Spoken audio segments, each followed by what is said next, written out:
입니다. 예, 할렐루야. 예, 오늘 말씀은 하나님으로서는 다 할 수 있느니라. 한번 따라해 보십니다. 하나님으로서는 다 할 수 있느니라. 예, 하나님이 못할 일이 없으십니다. 하나님께서는 우리가 할 수 없지만은 우리가 할 수 없는 것을 하나님 하시는데 제일 마지막에 인간이 할 수 없는 게 뭐냐면 여러분들 죽음이고요. 그 다음에 우리에게 할 수 없는 우리 죄된 우리의 모습으로 말미암아 결코 천국에 들어갈 수 없지만은 예수님께서 십자가에 못 박혀 죽으심으로 말미암아 우리의 구원을 확증해 주셨습니다. 그러므로 말미암아 하나님께서는 우리가 할 수 없는 마지막 우리의 딜레마, 인간의 딜레마, 인생의 모든 딜레마, 죽음은 어떻게 할 수 없는데 하나님께서는 그것까지도 뛰어넘으셔서 우리의 영원한 영생을 주시고, 그래서 우리는 영생을 취할 수 없지만은 하나님으로서는 다 어떤 사람이든지 어떤 누구든지 하나님으로서는 다 하실 수 있는 분이십니다. 오늘은 영생의 주제에 관해서 여러분들에게 구원의 주제에 관해서 말씀을 전하고자 합니다. 하루는 하루살이와 메뚜기가 숲속에서 만났어요. 아주 재미있게 놀았답니다. 그런데 날씨가 어둑어둑해졌습니다. 메뚜기가 하루살이에게 이렇게 말을 했어요. 하루살이야, 오늘 참 재미있게 놀았어. 이제 오늘은 그만 놀고 내일 아침에 다시 만나서 놀자. 이렇게 메뚜기가 얘기했어요. 그 소리를 듣고 하루살이가 깜짝 놀랐습니다. 너 방금 뭐라고 그랬니? 내일이라고 그랬어? 하루살이는 하루밖에 못 사니까 내일이란 것을 모를 수밖에 없는 거죠. 그러니까 내일이 뭐야? 이러는 거예요. 그래서 메뚜기가 내일에 대해서 설명을 해줬어요. 캄캄한 밤이 지나고 아침에 동편에서 태양이 다시 떠오르면 그것이 바로 내일이야. 근데 하루살이는 내일을 본 적이 없거든요. 하루밖에 못 사니까요. 그러니까 하루살이는 내일을 체험해보지 못했기 때문에 이해를 못하는 겁니다. 그래서 하루살이는 메뚜기가 거짓말을 한다고 생각을 했습니다. 메뚜기가 자기를 놀린다는 생각이 든 하루살이는 기분이 나빠져서 그냥 팽 하고 돌아가 버렸어요. 메뚜기가 눈을 깜빡깜빡하면서 뭐라고 말하냐면은 내일은 틀림없이 오는데 왜 저러지? 내일은 있는데 왜 저러지? 자, 그래서 이제 메뚜기가 하룻밤을 지나고 이제 그 다음날 다시 숲속으로 갔는데 그곳에서 개구리를 만난 거예요. 개구리는 메뚜기는 며칠 동안 개구리하고 신나게 놀았습니다. 근데 며칠 놀고 난 뒤에 개구리가 메뚜기에게 이렇게 또 얘기를 했습니다. 메뚜기야, 그동안 재밌게 놀았어. 근데 이제는 날씨가 추워지니까 그만 놀고 내년에 다시 만나서 놀자. 이번에는 메뚜기가 이해를 못하는 거예요. 왜냐하면 메뚜기는 1년생 곤충이기 때문에 내년을 알 수가 없는 거예요. 그리고 개구리가 설명을 합니다. 추운 겨울이 지나가고 봄이 되어서 아지랑이가 피어오르면서 따뜻해지면 내년이 되는 거야. 이제 동면을 해야 되잖아요, 개구리는. 자, 그런데 메뚜기는 내년을 체험해보지 못했기 때문에 그저 개구리가 자기를 놀린다고 생각을 했습니다. 그래서 메뚜기는 기분이 잔뜩 상해서 또 메뚜기도 자기 갈 길로 가버렸던 거예요. 자, 여러분들, 우리가 체험해보지 못했다고 해서 부활을 믿지 못하고 영원한 생명을 믿지 못한다는 것은 하루살이처럼 또 메뚜기처럼 어리석은 모습이에요. 영혼이 있고 천국이 있고 우리에게 구원하신 예수님의 그 공로로 말미암아 우리는 영원한 천국에 가는 저 영원한 천국이 있는 것을 믿으시기 바랍니다. 그런데 하루살이는 하루밖에 못 사니까, 메뚜기는 1년밖에 못 사니까 하루살이는 메뚜기를 이해하지 못했고 또 메뚜기는 개구리를 이해하지 못했습니다. 어떤 사람들은 하루살이 같이 그렇게 자기를 삶을 생각하는 사람이 있고 어떤 사람은 메뚜기의 양만큼만 생각하는 사람이 있고, 근데 우리는 영원토록 우리는 영원한 시간을 사는 영원한 영생의 시간을 저 영원한 천국에 사는 그 시간을 우리가 불어받은 우리인 것을 여러분들 믿으시기 바랍니다. 영생은 분명히 있습니다. 부활은 분명히 있습니다. 고린도전서 15장 58절에 이렇게 기록하고 있습니다.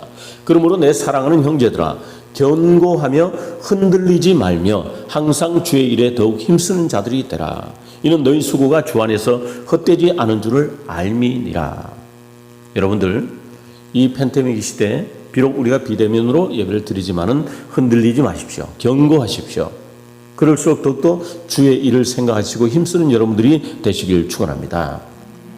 예수님께서 부활하신 것처럼 예수님을 믿는 자도 부활할 것이 분명하기 때문에 주의 일에 더욱더 힘쓰라고 바울은 권면하고 있습니다. 주 안에서 수고는 결코 헛되지 않을 거예요. 하나님께서 다 갚아주실 것입니다. 자, 오늘 본문으로 들어가겠습니다. 오늘 본문을 보면은 19장은 자, 부자 청년의 사건이 나오고 20장에는 포도원 품꾼의 비유가 나오는데 제가 몇 주 전에 포도원 품꾼의 비유를 말씀드렸어요. 자기 의를 가지고서는 결코 어떻게 포도원에 들어가는 것이 아니라 주인의 의도, 주인의 어떤 그런 공로 때문에 이제 포도원에 들어가서 다 삭스를 받았다 말씀드렸어요.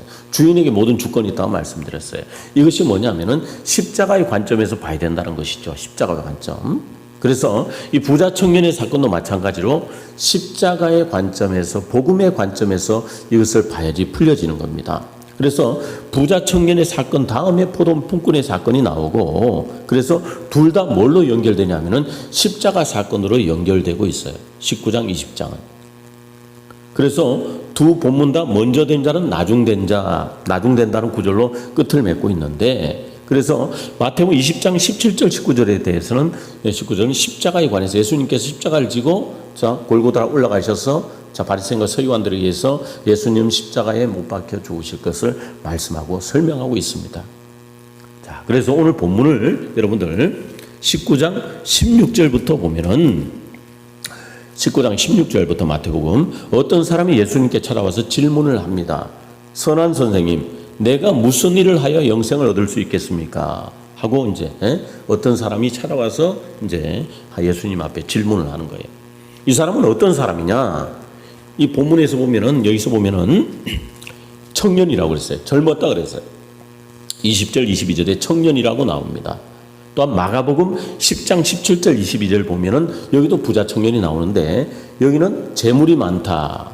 전부 다 마태복음, 마가복음, 누가복음 보면 전부 다 재물이 많은 거로 그리고 부자라고 이렇게 나오고 있어요. 누가복음 18장 18절에서 22절 보면은 이 사람은 관원이라고 그랬습니다. 그러니까 이 사람은 전부 다 마태, 마가, 누가 이렇게 세 복음서에 나오는데 여기서 보면은 재물이 많다, 젊었다, 그 다음에 관원이다, 나라의 어떤 녹을 먹는 그런 어떤 사람이란 말이에요. 그러니까 이 사람이 돈도 있고 명예도 있고 젊음도 있고 세상에서 부러울 것이 없는 장래가 촉망되는 그러한 사람이었다는 겁니다. 이런 사람도 예수님을 찾아와서 지금 영생을 구하고 있는 거예요. 부족함도 아쉬울 것도 없는 사람입니다. 그래서 이 부자 청년이요, 젊은 사람이요, 그 다음에 관원이 내가 영생을 얻고 싶은데 내가 어떤 선한 일을 행하면 영생을 얻을 수 있습니까? 라고 질문을 했습니다. 그런데 이 부자 청년이, 이 젊은 관원이, 이 젊은 청년이 영생을 얻는 데 있어서 어떤 조건이 있고 선한 행위가 필요한 것으로 착각을 했습니다. 영생을 얻는 데 조건이 있다. 선한 행위가 있다. 그래서 어떻게 무슨 선한 일을 하여야 영생을 얻으리까? 그래서 영생을 얻기 위해서 행위 문제를 생각하게 된 거예요. 그런데 영생, 곧 구원은 여러분들 행위로 받는 것이 아닙니다. 오직 믿음으로만 받는 거예요. 믿음은 예수님께서 내 죄를 대신 지시고 십자가에 죽으신 사실을 믿을 때 영생, 곧 구원을 얻게 되는 것입니다. 오늘 이 사실에 대해서 아직도 확신을 가지지 못해서 불안한 마음을 가지고 구원에 확신이 없는 마음을 가지고 사는 사람들이 많습니다. 어떤 이단들은 그래요. 네가 행함이 없는데 무슨 구원이 있어? 구원은 믿음으로 받는 겁니다. 그래서 우리가 점점점 자라나면서 행함의 어떤 흔적이 점점점 이렇게 부피가 커져서 나중에는 성화되어서 그래서 작은 믿음이 있을 때하고 큰 믿음이 있을 때하고 틀리게끔 우리가 행동하는 그런 면들이 있죠. 구원은 믿음으로 받는 겁니다. 자, 그런데 예수님은 이 청년에게 하신 말씀이 계명을 지키라 뜬금없이 그렇게 말씀하시는 거예요. 그래서 이 청년이 어떤 계명입니까? 물으니까 예수님께서 이 청년을 향해서 말씀하시기를 살인하지 말라, 간음하지 말라, 도적질하지 말라, 거짓 증거하지 말라, 내 부모를 공경하라, 내 이웃을 내 몸과 같이 사랑하라. 이렇게 말씀을 하셨어요. 분명히 아까 나는 분명히 여러분한테 믿음으로 구원받는다 그랬잖아요. 그런데 예수님은 이렇게 행위적인 것을 말씀하고 있어요. 그러니까 이 청년이 무섭게 대답을 합니다. 그런 거라면 걱정하지 마세요. 난 어려서부터 다 지켰습니다. 그러니까 나는 영생을 얻을 자격이 있네요. 자, 영생을 얻는데 더 필요한 것이 있습니까? 자신만만하게 이제 예수님께 얘기를 한 거예요. 자, 그런데 이 사람이 실천하지 못하는 계명이 있습니다. 그것은 뭐냐면은 1계명에서 4계명까지 대신 계명, 하나님께 대한 계명입니다. 그러니까 그는 하나님과의 관계에서는 제대로 이렇게 뭔가 설정이 되지 않은 그런 어떤 삶이 있었어요. 그러니까 자신의 재물을 하나님보다 더 사랑하고 있는 것이기 때문에 오늘 본문에 쭉 나오면은 재물을 더 사랑한 거로 떠나갔다 그렇게 말씀하고 있거든요. 그러니까 여러분들 이웃에 대한 계명만으로는 구원을 받을 수가 없다는 거예요. 이웃에 대한 계명만으로는. 인간이 그저 이웃에 대한 도덕과 윤리를 잘 지킨다고 해서 구원을 받을 수 있는 것은 아니라는 겁니다. 그러니까 타 종교를 믿는 사람들 중에서 도덕과 윤리를 지키면서 선행에 힘쓰는 사람들이 얼마나 많아요. 그래서 꼭 예수님만 믿어야 구원을 받는 거냐? 이렇게 타 종교의 사람들처럼 아무 종교를 믿든지 그저 착하게만 살면 구원받는 거 아니냐? 이렇게 말하는 사람들도 있어요. 사람이 선행으로 구원을 받는다 하면 어느 정도의 선행을 행할 수 있을 것인가? 이 사람도 묻었고 이 부자 청년도 물었고 그 다음에 세상에 많은 종교인들이 이렇게 말하고 있습니다.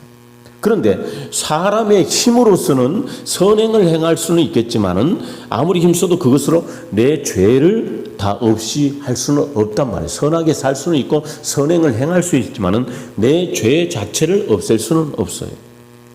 그래서 어려서부터 율법을 다 행했다고 나오는 이 사람은 어려서부터 다 지켰대요. 자, 20절 보시면 이 청년이 가로되 이 모든 걸 내가 지켰사오니 아직도 무엇이 부족합니까? 무엇이 부족합니까? 자, 여러분들 이 다음 장에 20장에 보면 포도원 품꾼의 비유에 나오는 그런 어떤 일꾼이 있는데 아침 일찍부터 일한 사람이 있는데 나중에 이 삭스를 똑같이 주니까요. 이 사람이 불평을 하는 거예요. 그러니까 자기 공로를 주장하는 사람처럼 이 청년은 말이죠. 나는 어려서부터 율법을 다 지켰습니다. 자신만만한 대답을 예수님한테 했습니다. 예수님은 이 자신만만하고 의기양양한 이 청년에게 너는 율법을 다 지킬 수 없다라는 의미로 툭 던진 거예요. 너는 계명을 지키고 있냐? 그래서 18절에 주님께서 예수께 가라사대 살인하지 말라, 가늠하지 말라, 도둑질하지 말라, 거짓 증언하지 말라, 내 부모를 공개, 내 이웃을 내 몸같이 사랑하라. 넌 지켰냐 하니까 다 지켰대요. 자, 근데 그 다음에 예수님께서 정말 내가 온전하고자 하느냐? 그렇다면 내 소유를 팔아서 가난한 사람 나눠 주어라. 이렇게 주님께 다시 한번 던집니다. 그런데 주님께서 맨 뒤에 있는 구절이 뭐냐면은 20절 딱 보세요.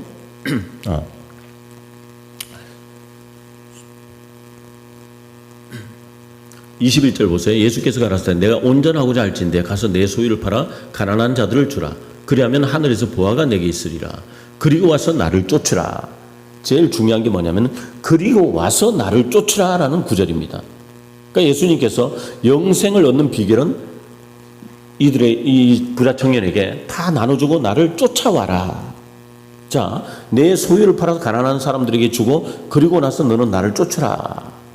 그리고 와서 너는 나를 쫓으라.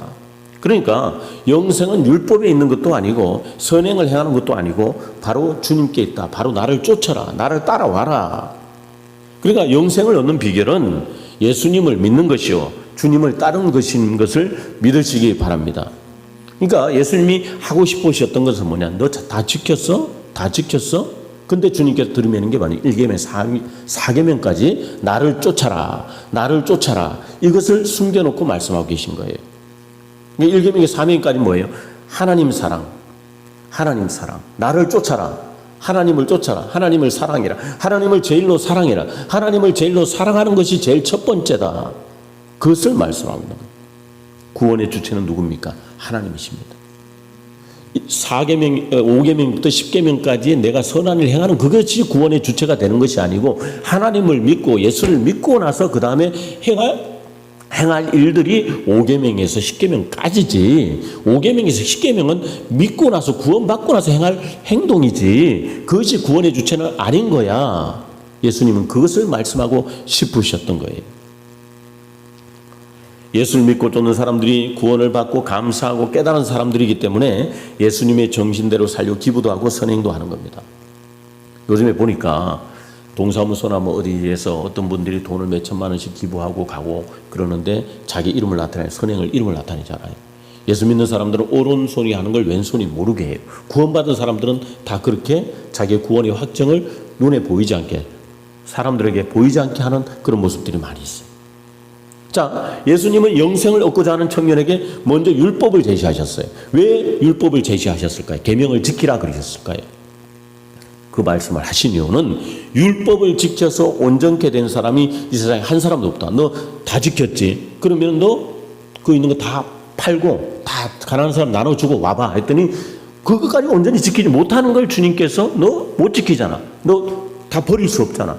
너 다 나눠줄 수 없잖아. 너 율법을 지킬 수 없잖아. 이것을 지금 말씀하고 계신 게 포인트예요, 여러분들. 포인트라고요. 너 다 나눠줄 수 없잖아. 율법을 다 행할 수 없잖아. 이거예요. 나눌 수 없다. 너 끝까지 다 사랑할 수 없잖아. 너 율법을 행할 수 없잖아.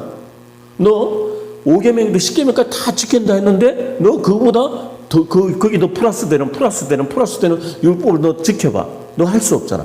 이것을 지금 말씀하는 게 지금 포인트고 팩트입니다.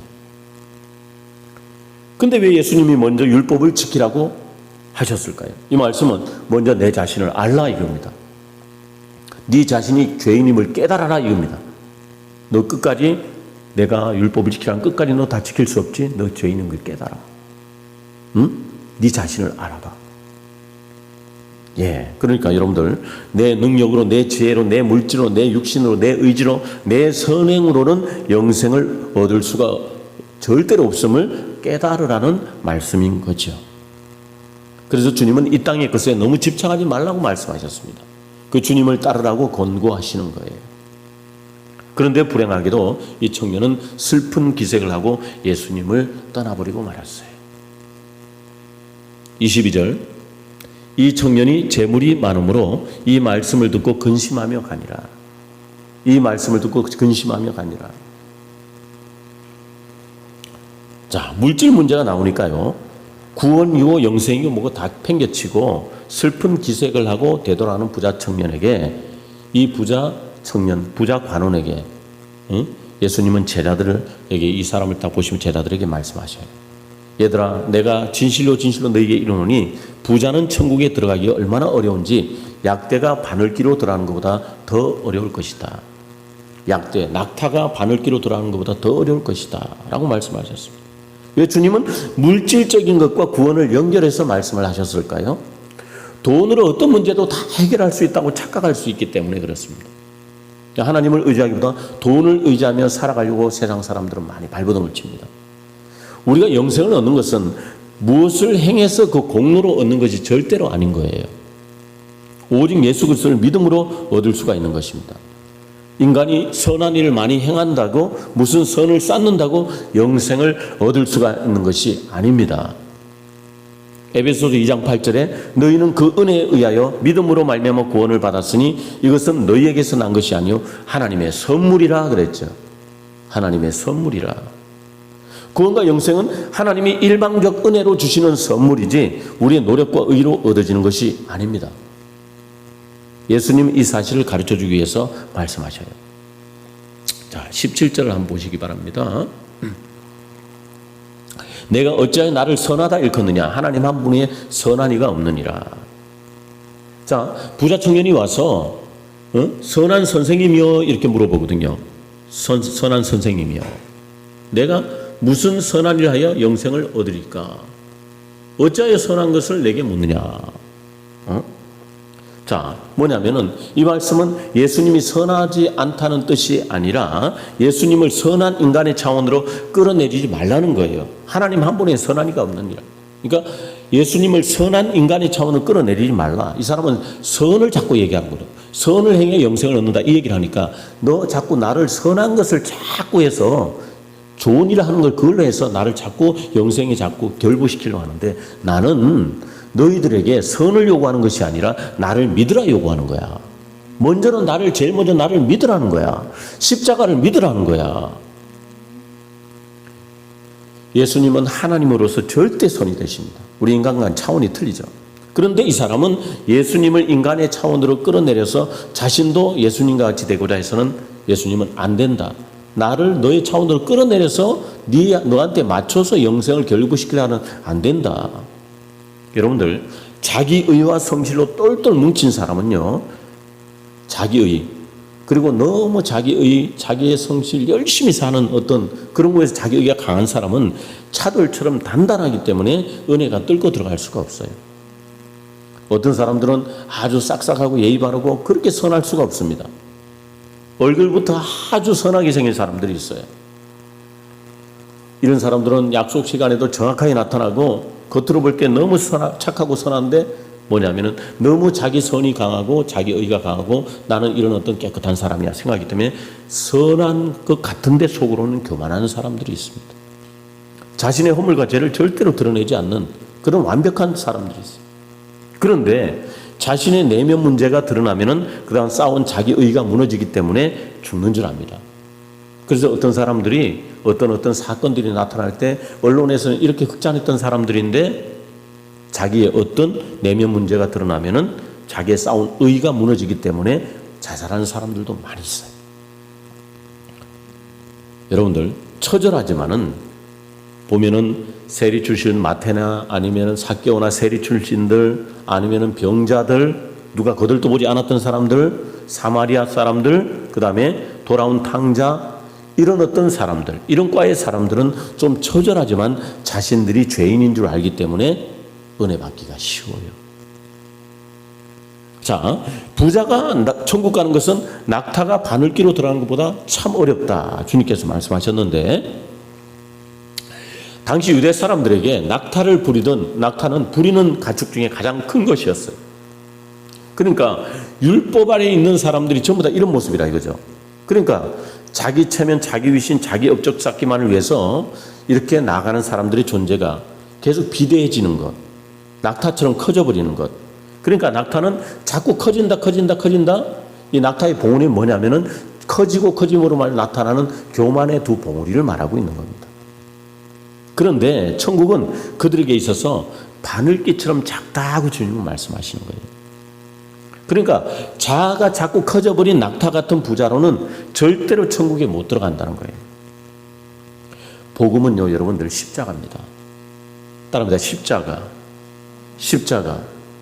거기에서 내가 죽어서 내가 자기가 부인되고 내가 스스로 갈라디아 2장 20절 내가 그리스도와 함께 십자가에 못 박혔나니 그런즉 이제는 내가 산 것이 아니요 내 안에 그리스도께서 사신 것이라 이제 내가 육체 가운데 사는 것은 나를 사랑하사 나를 위하여 자기 몸을 버리신 하나님의 아들을 믿는 믿음 안에 사는 것이라. 이렇게 자기 부정. 자, 낙타처럼 울뚝불뚝 솟아오르는 어떤 두 개의 봉우리가 있어요. 비대해진 나의 어떤 자아가 있어요. 이걸 십자가에 못 박아서 바늘길을 통과할 수 있을 만큼 작게 티끌로 만들어진 사람들만이 어떻게 해요? 들어가는 거예요. 바울이 자신을 죄인 중에 괴수라 말했는데 그건 자기가 티끌 먼지의 자리로 내려갔다는 뜻도 되는 겁니다. 그래서 낮아져서 먼지나 티끌이 된 사람은 바늘길을 숭숭 통과해서 천국에 들어가는 겁니다. 따라해 보시죠. 낮아지면 높아지리라. 그래서 예전에 자기 자아를 쌓고 구축한 모든 것들을 복음이 나를 부수고 그리고 나를 십자가에 못 박게 만들고. 그러니까 여러분들 복음은 낙타같이 거대해진 부자 같은 이런 청년과 이런 사람들에게 우리는 복음은 계속 우리를 영적인 다이어트를 시켜줍니다. 날씬하게 만들어서 바늘기 같은 그것을 통과하게 해주는 것이죠. 아주 작고 가늘게. 자, 그래서요 오늘 본문 19장과 그 다음 장 20장을 보면은 여러분들 뭐를 자꾸 결론을 내주고 있냐면은 십자가와 예수만 말씀해주고 있는 거예요. 부자 청년의 비유와 포도원 품꾼의 비유도 모두 십자가로 결론이 나고 있는 거예요. 마태복음 20장 17절부터 19절 보시겠습니다. 20장 예수께서 예루살렘으로 올라가려 하실 때 12제자를 따로 데리고 길에서 이르시되 보라 우리가 예루살렘으로 올라가노니 인자가 대제사장들과 서기관들에게 넘겨오매 저희가 죽이기로 결단하고 이방인들이 넘겨줘 그를 능욕하며 채찍질하며 십자가에 못 박게 하리니 제3일에 살아나리라. 자, 이 부자 청년의 얘기와 포도원 품꾼의 비유는 뭐냐면은 예수님의 십자가로 결론이 나고 있어요. 그러니까 영생이 주어지는 방식은 십자가이지 인간의 공로가 아니다 말씀하고 있는 거예요. 우리는 그 십자가에 못 박히신 예수를, 그리고 또한 그리스도와 함께 십자가에 못 박힘으로써 우리가 그것을 믿음으로써 구원을 얻는 것입니다. 그러니까 여러분들 20장에 보면은 포도원에 아침 일찍 들어와서 일을 좀 했다. 아침 일찍 들어왔다. 아침 일찍 들어온 사람도 있잖아요. 20장에 보면 포도원 품꾼의 비유를 보면은, 자, 아침 일찍 좀 들어와서 일을 했다고. 아니면은, 자, 부자 청년의 사건을 보면은 자기가 어려서부터 계명을 남들보다 더 착실히 지켰다 얘기하는 부자 청년의 얘기처럼, 자, 그러니까 남들보다 착실히 지켰다. 아침 일찍 들어와서 일했다고 여러분 구원을 얻는 것이 아니란 거죠. 뭐냐? 결론을 봐라 이거예요. 십자가 복음을 지금 봐라 이게. 십자가 복음을 믿는 것이 구원받는 것이다 말씀하고 있는 겁니다. 오늘 성도들이 본의 아니게 율법주의로, 바리새주의로, 인본주의로 빠지게 되는 것이 뭐냐면은 철저히 십자가에서 자기 부정, 자기 죽음, 자아의 깨어짐을 잊어버리고 자꾸 뭔가 하려고 해서 구원을 자꾸 그런 쪽으로 보려 하기 때문에 믿음을 잃어버리고요. 내가 어려서부터 신앙생활을 했는데, 내가 교회 봉사를 얼만큼 했는데, 내가 선교 활동을 얼만큼 했는데, 나는 교회도 몇 개 지었는데, 이러면서 자기 공로를 내세운 거 아울러서 자꾸 더 나아가서 자기 보상, 축복을 자꾸 그 행위의 결과에서 달라고 하는 그런 어떤 모습들이 지금 변질되고 있는 여러 가지 이단들을 통해서 나타나는 많은 모습들이 있습니다. 자, 그런데 오늘 베드로를 또 한번 볼까요? 부자 청년이 가진 것이 많았다면 반대로 베드로는 가진 것이 없었어요. 그러니까 베드로는 예수님, 저희들은 다 버렸습니다. 그래요. 27절에 베드로가 대답하여 가로되 보소서 우리가 모든 것을 버리고 주를 쫓아 싸우니 그러니 우리가 무엇을 얻으리까? 베드로가 아주 자신만만하게 얘기합니다. 저 사람 안 버렸죠? 근데 우리는 다 버렸어요. 자, 부자 청년은 안 버렸는데 우리는 버렸습니다. 크게 상을 받을 것을 이 베드로는 생각을 했겠죠. 근데요, 부자 청년은 저래 천국에 못 들어가지만은 우리는요 배도 그물도 가정도 다 버렸잖아요, 주님. 예? 그럼 무슨 상을 주실 건가요? 자, 그래서 보상을 바라는 얘기를 하고 있어요. 여기서 보면요, 부자처럼 이렇게 자기가 찾고 모으고 쌓고 이렇게 함으로 말미암아 자 예수님을 못 믿는 사람들도 있는가 하면은 베드로처럼 반대로 또 자꾸 자기의 어떤 의를 위해서 다 버리는 종교인들, 그러니까 한마디로 자꾸 버리는 수행하는 사람들 있잖아요. 무소유를 자꾸 주장하면서 없애고 그렇게 함으로 말미암아 종교성을 가짐으로 자꾸 버려야지 뭘 얻어 하면서 자기를 치장하면서 뭔가 구원을 얻으려고 하는 어떤 도를 닦는 사람들 있죠. 예, 무소유 의식을 자꾸 하는, 아무것도 없이 난 따랐습니다 하면서, 여러분 기독교는 무소유도 아니고요. 기독교는 여러분들 또한 너무 쌓고 율법주의로 가서 내 의를 드리는 종교도 아닙니다. 기독교는 오직 십자가예요. 무소유가 아닌 거예요. 할렐루야.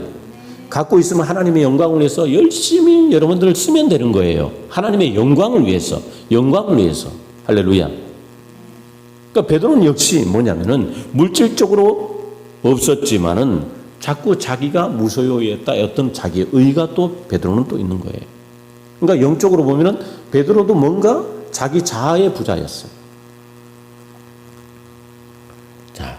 근데 여러분들 진짜 주님이 말씀하신 게, 베드로야 진짜 네가 그렇게 따랐다면은, 진짜 그렇게 따르고 네가 그렇게 아무것도 없이 네가 있던 것 그런 것들 다 버리고 선회를 하고 오직 십자가를 따라왔다면은 예수님은 보상을 약속하시는데 29절 한번 보십시오.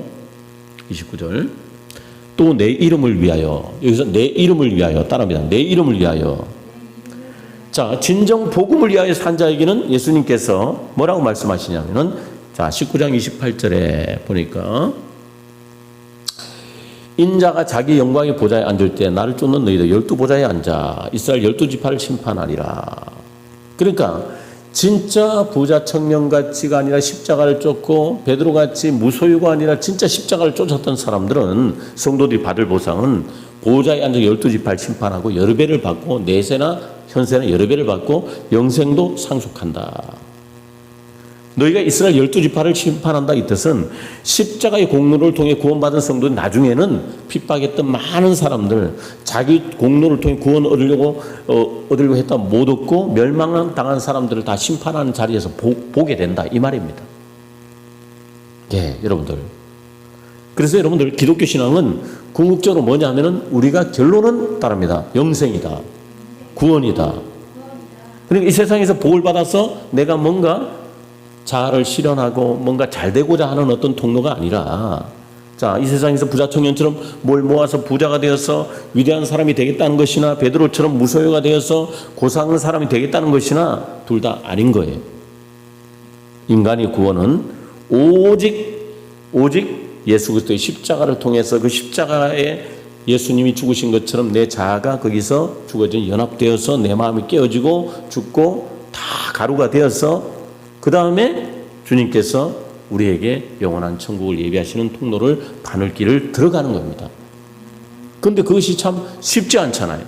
내가 낮아지고 내가 할 수 없고 부서지고 깨지고 이것을 어떻게 하려고 주님의 어떤 모습을 닮아가려도 안 되는 거예요.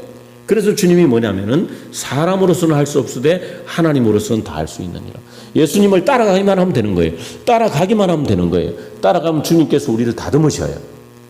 내 의로는 안 돼요. 내 힘으로는 안 돼요. 그 주님은 그냥 따라만 와라. 따릅니다. 따라만 와라. 예. 어렵고 힘들고 눈물 나고 고통 나고 해도 따라가다 보면은 다듬어지고, 따라가다 보면은 우리가 깨닫게 되고, 따라가다 보면 우리가 이해하게 되고, 따라가다 보면 우리가 구원의 확정, 우리가 영생의 확정을 우리가 완전히 할 수 있는 것입니다. 그래서 현실적으로 우리는요, 집이나 형제나 자매나 부모나 자식이나 전토를 우리는 사랑하지 않을 수가 없어요. 예. 어떻게 해요? 버릴 수가 없잖아요. 집도 버릴 수 없잖아요. 형제 자매도 버릴 수 없잖아요. 부모나 자식이나 어떤 땅 있는 이런 거 버릴 수 없잖아요. 다 버리고 따라갈 수 없잖아요. 근데 주님은 여기서 말씀하시는 게 뭐냐면은 십자가의 예수를 더 사랑해야 된단다. 그 청년이 난 그랬습니다. 예수님을 따라오면서 조금씩 나눠주면서 깨달아가면서 조금씩 나눠주면서 깨달아가면서 선을 행하면서 구원을 손으로 받는 건 아니지만 자기 것을 내가 구원받았으니까 주님 날 구원해 주셨으니까 그러면서 옆에 있는 많은 사람들을 도와주며 조금씩 따라가다가 나중에는 베드로처럼 어떤 모든 걸 버리게 되는 그런 모습을 하면 아마 이 청년은 마태처럼 마가처럼 베드로처럼 아니면 바울처럼 얼마나 귀하게 쓰임받았을지 모르는 그런 어떤 사람이 됐을 거예요. 네. 그래서 우리는요, 예수님을 더 사랑하기 때문에 세상 것들을 덜 사랑하게 되는 겁니다. 예수님을 제일로 사랑하는 여러분들 되시길 바랍니다. 그런 자만이 구원을 얻어요. 진짜 십자가 예수를 믿는 겁니다. 할렐루야. 그래서 예수님 오늘 말씀하시기를 무릇 사람이 할 수 없는 것을 하나님은 하실 수 있느니라 말씀하신 거예요. 사람은 어떻게 해요? 낙타기로 못 들어가요. 저 부자 같은 엄청난 사람들 못 들어가요. 그때 예수님은 나를 따라와라. 나를 따라오기만 하면은 네가 네 욕심도 버리게 되고 네 자아도 버리게 되고 십자가를 이해하게 되고 내 사랑이 어떤지를 너는 점점점 깨달으면서 너는 영원한 구원의 문턱까지 네가 점점 작아지는 모습으로 저 바늘길 통과하게 되는 거예요. 그러니까 바늘길 어떻게 사람이 통과해요? 어떻게 낙타가 통과해요? 근데 누가요? 사람으로는 할 수가 없어요. 구원은 사람으로 할 수가 없어요. 이 바늘길은 구원이에요. 구원으로서는 사람으로 할 수가 없어요. 낙타가 어떻게 바늘길로 들어갑니까? 사람이 어떻게 바늘길로 들어갑니까? 사람으로는 할 수가 없어요. 바늘길은 구원이에요. 영생이에요. 사람으로 할 수가 없어요. 그런데 누가 해요? 예수님의 십자가로 된다는 거예요. 그래서 사람이 할 수 없는 것은 뭐예요? 구원이에요. 십자가예요. 그런데 예수님은 십자가로서 사람이 할 수 없는 것을 하나님은 해놓으셨어요. 이미 해놓으셨어요. 할렐루야. 그 구원을 따라가면요, 우리에게 또 다가오는 것이 뭐냐면은 우리가 할 수 없는 일들이 있잖아요. 구원도 이루어 놓으신 하나님께서, 구원도 우리에게 들어가지 못할 바늘길 같은 구원도 이루어 놓으신 하나님께서 우리에게 어렵고 힘들고 고통스러운 우리의 삶의 모든 문제 하나님이 너희들은 할 수 없지. 구원도 이루어준 내가 못하겠니? 기도해야 된다. 나를 의지해야 된다. 믿음을 가져라. 나는 능히 통과하게 한다. 구원도 너희들에게 준 내가 더 뭘 못 주겠니? 왜? 내 마음이 주님 안에서 다 내려와지고 주님을 온전히 따라가려고 한다면은 하나님의 그 영광을 위해서, 누구를 위해서? 내 이름을 위하여, 주님의 이름 위하여 살겠다면은, 예수님의 이름 위하여 살겠다면은 주님께서 할 수 없는 일이 뭐가 있겠습니까? 할렐루야. 그래서 여러분들, 사람이 할 수 없기 때문에 하나님께서 구원받을 수 있는 길을 열어놓으셨는데 예수 그리스도를 믿는 겁니다. 따라가는 겁니다. 할렐루야. 인간으로서 할 수 없는 바늘기, 통과할 수 없는 바늘기, 어떤 누구도 통과할 수 없는 그 바늘기의 구원, 우리는 예수 십자가만이 그 구원의 문을 들어갈 수 있는 것입니다. 십자가를 따라갑시다. 예수님을 따라갑시다. 구원을 잃어버리지 맙시다. 영생을 잃어버리지 맙시다. 할렐루야. 이 시간도 함께 기도하실 때요, 하나님, 우리에게 주신 참으로 인간이 할 수 없는 이 구원의 문제를 하나님 십자가로 말미암아 우리에게 허락해 주셨는데, 하나님 아버지, 이 구원의 은총을 잃어버리지 않는 우리 모두가 되게 하여 주옵소서. 우리 하나님 앞에 기도하면서 우리의 죄를 회개하고 하나님 앞에 나아가 있습니다. 그래서 하나님, 우리가 다 없어지고 잃어버리더라도 이 영원한 구원만큼, 영생의 문제만큼은 하나님 우리가 절대로 포기할 수 없습니다. 고백하는 여러분들 되기를 바랍니다. 함께 하나님 앞에 간절히 기도